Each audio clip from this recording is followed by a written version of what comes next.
விக்கிரவாண்டி இடைத்தேர்தலில் அதிமுக பங்கேற்காத நிலையில் திமுகவினர் அதிமுக தொண்டர்களுக்கு பல்வேறு இன்னல்களை அளிப்பதாக அதிமுக சட்டமன்ற உறுப்பினர் குற்றச்சாட்டு.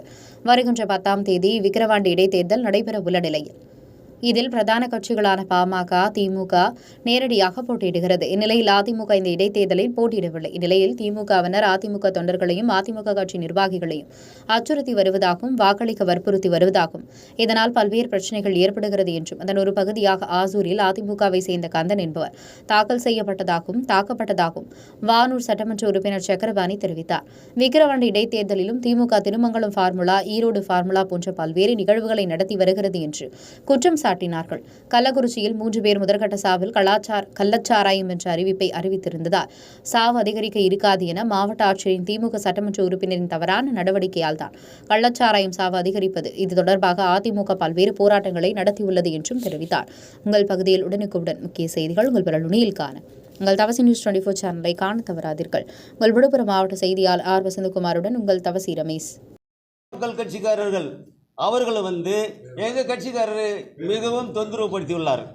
ஆனால் அவர் யாருக்கும் இல்லை, எங்கள் தலைமை அறிவித்த பிரகாரம் நாங்கள் புறக்கணிப்பு தவிர யாருக்கும் நாங்கள் வேலை செய்ய மாட்டோம் என்று சொல்லி அவர் இருந்ததால் அவர்கள் தாக்கப்பட்டுள்ளார்.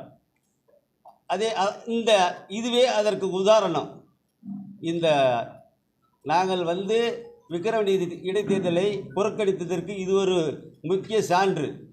இது எல்லா கிராமத்திலும், இந்த விக்கிரவாண்டியில் உள்ள எல்லா கிராமத்திலும் இதே போன்று தான் இந்த அசம்பாவிதம் நடக்கும்.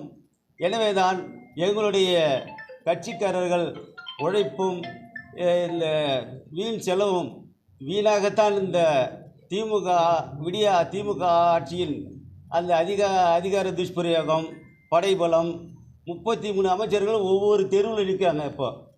இப்படி நின்னால் நாங்கள் யார் யாராவது நம்ம ஓட்டு கேட்க முடியுமா? காவல்துறையும் அவர்களுக்கு தான் துணை இருப்பார்கள்.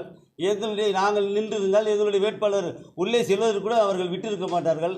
இந்த துஷ்பிரயோகம் தான் இந்த இடைத்தேர்தல் புறக்கணிப்பிற்கு காரணம். அதே போன்று கள்ளச்சாராயம் கள்ளக்குறிச்சியில் 3 பேர் மருத்துவமனையில் குடித்து விட்டு சேர்ந்துள்ளார்கள். அவர்களை ஆட்சியரும் காவல்துறையினரும் சம்பந்தப்பட்ட ஒரு சட்டமன்ற உறுப்பினரும் இது ஒருத்தருக்கு வயிற்று வெளியால் செத்துட்டார், ஒருத்தர் வாந்தி வேதி எடுத்து செத்துட்டார், ஒருத்தர் இயற்கை மரணம் அடைஞ்சிட்டாரு அப்படின்னு பொய்யான தகவல் சொன்னதால் 200க்கு மேற்பட்ட அந்த கள்ளச்சாரத்தை குடித்தவர்கள் இது வேறு வழிபடுது நமக்கு அப்படின்னு அவங்க வீட்டிலே இருந்துட்டாங்க. இவங்க ஒழுங்கான ஸ்டேட்மெண்ட்டை சொல்லியிருந்தா, ஆட்சியருங்க இதை மாதிரி கள்ளச்சாரம் தான் இவங்க இறந்தாங்கன்னு சொல்லியிருந்தா, இந்த 200க்கு மேற்பட்டவர்கள் மருத்துவமனையில் சேர்ந்து அவர்கள் முறையான சிகிச்சை எடுத்து உயிரை பிழைத்திருப்பார்கள். ஆக இவர்கள் சொன்ன பொய்யான தகவலால் 70 பேரை திமுகவினர் சாகடித்துள்ளனர். இது பெரிய வருந்தத்தக்கது. இதை கண்டித்து எங்களுடைய எடப்பாடியார் ஐயா அவர்கள் உண்ணாவிரதம் பல போராட்டங்களை நடத்தியுள்ளார்கள்.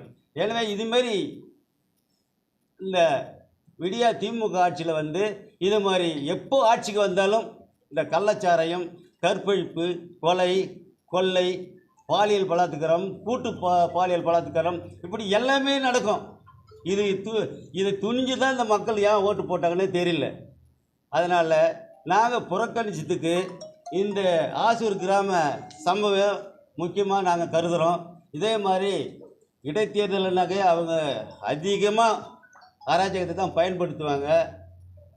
அதனால் வருகின்ற 2026 நாங்கள் இந்த திமுக அரசை விரட்டி அடித்து எங்களுடைய ஐயா எடப்பாடியார் அவர்கள் தலைமையில் இந்த ஆட்சியை மீண்டும் கொண்டு வரும் என்று கூறி,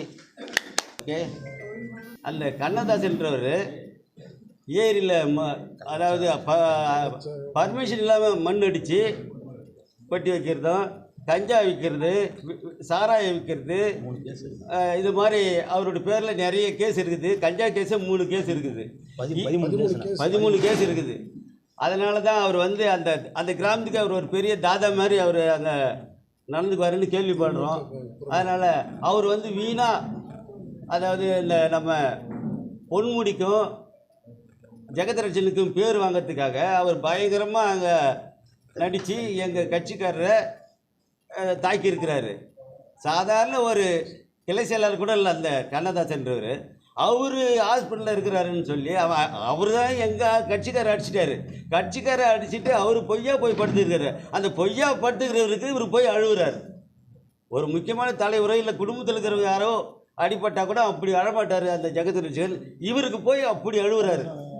கள்ளசார வியாபாரிக்கு, கஞ்சாய் விற்பனையாளருக்கு. இப்போ இதை பார்த்த பொதுமக்கள் என்ன நினைப்பாங்க?